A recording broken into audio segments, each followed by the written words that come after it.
Thank you for joining us. I'm here with Brian Weber, and we're talking all things automotive. And we do a lot of videos today, and we have talked.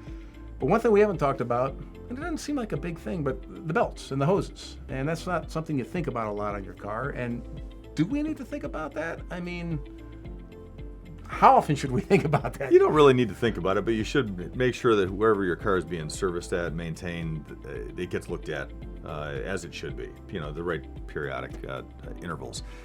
Every time we open the hood, we look at the belts and hoses. Usually there's one belt, maybe two, as far as accessory belts. Some cars have timing belts. That does have a scheduled interval. Okay. Usually it's around 90 or 100,000 miles for a time belt. Most cars have timing chains now that don't have those intervals.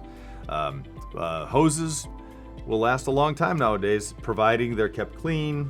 The engine doesn't have oil leaks on the hoses. That trashes the hoses pretty fast. Oh, does it? Okay. Yeah. Just yeah. like chemical reaction or something on the rubber? Yeah, All the right. oil softens the rubber up. All right. But if they're kept clean and the coolant's maintained, hoses will last and last and last. So it's just something that needs to be looked at when the car is being serviced. That's something that we do because we're professionals, and you have a professional doing an oil change. We look at things where you get a quick 15-minute oil change. They're probably not looking at everything, right? So then you don't really know.